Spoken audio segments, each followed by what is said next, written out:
Hey guys,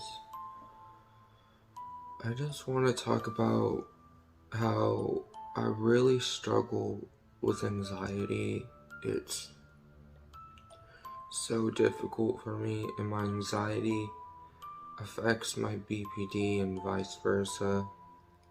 And sometimes it just makes me get paranoid in my head, and I think of all kinds of crazy things. I'm sure you guys have, at one time or another have struggled through with anxiety. I've had this problem my entire life. When I was in middle school, I used to get so much anxiety that I literally would have a panic attack I'd, and I would be rocking back and forth, and it was just not good. I didn't really, at the time when I was a kid, I wasn't really on too many medications. I had been put on medication, but it was more like oh, we'll try you on this, see how you do, and then, well, why don't we try you on this? But really, I never got a good medication that helped with anxiety. Luckily, I do now, but sometimes I would get so anxious that it would make me feel depressed because I would feel like I couldn't go out and enjoy myself because of all the overwhelming anxiety. And after I experienced physical and a lot of emotional abuse, it got even harder for me. I I've had nightmares about things he did to me, and that contributes to my anxiety a lot too, because the person who abused me is now in jail, and I get honestly scared of what's gonna happen when he gets out. Like, I hope that he wouldn't come after me and stuff, but that sounds crazy when you say it out loud, but those are genuine fears that I have with my anxiety. It's the anxiety, and plus I know he was just a very dangerous person that I don't like to think about, but he was a part of my life for a long time. And it was hard, but I got through it. We all get through things that are hard. We're survivors. You have it inside you to survive whatever you're going through. And sometimes I forget that, so I want anyone who's watching this just to take a moment and remember that. But yeah, my BPD was happened to me for, I don't know if it's genetically, just like if it's the genetics are a part of it, but I developed BPD over years and years of neglect and abuse by, by my mom and men that she would bring into my life, and just awful situations to where I ended up in foster care, where I was thrown around from house to group home to hospital, to the point where, like, I didn't trust anybody. Like, I didn't trust anything people said. Like, there would be social workers and people who would talk to me, like, you can talk to me, I'll be there for you. But then they would kind of just disappear, and stuff like that. I didn't really feel like they were ever truly there for me. I felt like all of them said the same thing, but like I would see them for not very long, and like I would see them throughout my time in foster care, but it would be just different times. And I think the being thrown around houses and like being taken from my mom because of the messed up decisions that she chose to make really helped contribute to how bad my BPD has got. I get, I, I do get scared that people are gonna leave, But usually, I don't usually go and be up to people and be like, oh, I hope you don't leave. I would say that I go up to people and tell them I feel like I'm scared that you might leave. But usually, one thing that happens when I truly feel like someone's gonna leave is I get defensive and kind of numb myself, and I'm like, oh, you want to leave me? Well, I'll leave you first. And then there's that runaway aspect that I've had ever since I was on the street and stuff because of my mom, and shortly after put into foster care. That was just really a dark time in my life. I should say my childhood was a dark time in my life, and that's a really sad thing to say, but it's the truth. And I get depressed about it some days. I get depressed how, I am a little bit socially awkward now due to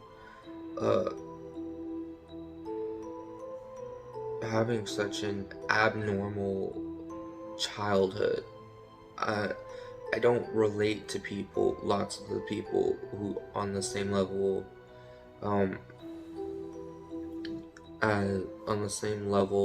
what is it I'm trying to say? Like, I don't relate to them. It's like they're on a different life path than me. Like, things that they understand that I don't, like, we're on a different level. Even though I do have Asperger's, I am learning how to be better socially and stuff. But depression definitely kills my motivation a lot to, get up and do things that needs to be done. I love making videos and stuff. It's just sometimes I get really, really badly depressed, and I don't want to bring people down. But even though I feel like we all go through the depression, and we're all in this together, we should be there for each other. I remember feeling so alone when I was in foster care. I felt like I had no one. I felt like I couldn't ever contact my mom and stuff, and it was just a very, very lonely time. And it's still all the things that happened in those years, even when I was some of the things that happened to me in foster care, they still affect me to this day. And I think it's really important for us to be more open about mental health, because I've learned since being diagnosed with BPD, which stands for borderline personality disorder. There's a lot of people who don't really understand it, and even with me having Asperger's, I've talked to a lot of people who actually don't know the difference between Asperger's and traditional autism, or they call it now they call it autism spectrum disorder, I think. Yeah, ASD. Yeah, some people don't even know the difference between those two, so I really feel like we need to be better at educating each other on mental health and stuff. But I struggle also with a lot of PTSD. I have nightmares. Some of them I don't even remember, but like, if someone is around while I'm sleeping, they'll say, yeah, you're having a nightmare and I couldn't wake you up. And when I do remember the nightmares, it's just reliving, past traumas. And that's really hard for people. That's hard for anyone. It's hard for me. Like,